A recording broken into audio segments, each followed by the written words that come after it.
Welcome to the channel. Today we are working on the 2000 Subaru Impreza 2.5 RS with the EJ251 engine, doing some routine maintenance today, something you do every 30,000 miles or every 30 months, and that is inspecting your accessory drive belts and your timing belt. The first thing we're going to do is take the belt covers off the top of the engine. There's a 10mm bolt by the steering pump.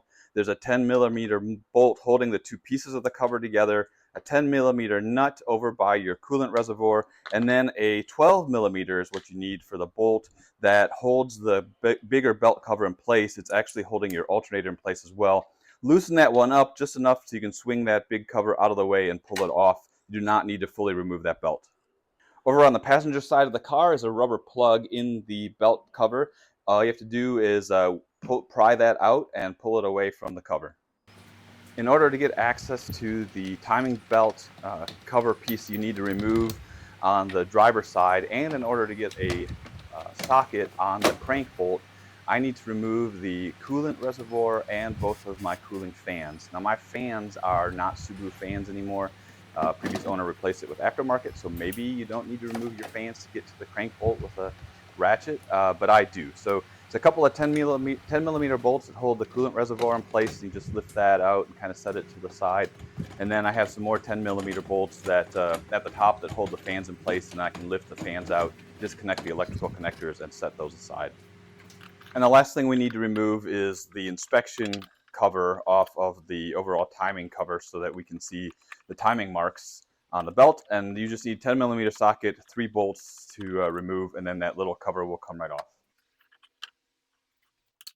So this is where it gets challenging to record video, but this is the driver's side cam, and there is an arrow on the sprocket, right there on the pulley sprocket, right there. And you see it's kind of pointing down right now, but I'm going to use a 22mm socket to turn the crank pulley, and that will turn all of the cams and the timing belt.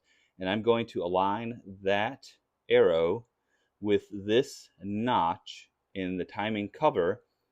And if that arrow is pointing straight up at that notch, then when we go look through the inspection window over there that we uncovered earlier, we should see an arrow pointing straight up.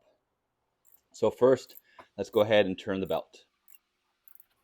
All right, so there's my arrow, and you can see that there at the top is the notch right there, and the arrow's pointing up at the notch, so we got that lined up. I did try to put a little pink mark on there. I didn't get it quite centered, but it still kind of gave me a guide as to where that arrow is going to be. It's hard to see when you're standing up over top of the engine. So then we come over to the passenger side through that inspection window, looking in the inspection window, and look at that. There's an arrow. It's pointing straight up. It's exactly what we want. That means that we have good timing. We haven't slipped the belt, so that's good. We can move on with the next part of our inspection. So remember, there's 3 belts that we're looking at here. One is the timing belt, one is this accessory drive belt, and then the other one is this accessory drive belt. And the way I'm going to look at all of them, first I'm going to look at what I can see, because of course that makes sense. And I'm looking at just the general state of the belts. Are they shredded at all? I mean, obviously they're worn. They got 30,000 miles on them.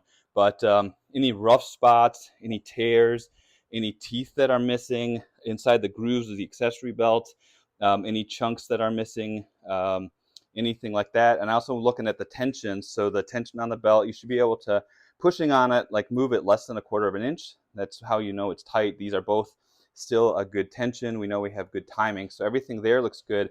So I'm going to put a mark on top of the timing belt, and then just watch that go all the way around. I'm recording video, and so then I'll go back and look at the video, and that'll give me a chance to look everything over for all of the belts. All right, and that is it. I got the timing belt all the way around once. The drive belts obviously go around multiple times.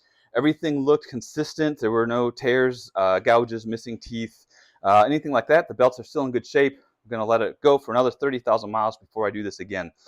Putting everything back together just like you took it apart, you don't want to over-tighten the bolts that go into the plastic. That one bolt that's holding the alternator down, though, make sure you get that good and tight. Everything else, pretty straightforward to put it back together. Hopefully the video is helpful. If you have any questions, drop them in the comments. Please give the video a thumbs up. Drop me a comment. Consider subscribing to the channel. It really helps out. Appreciate your time. Thanks for watching. Till the next video, y'all take care and have a good one.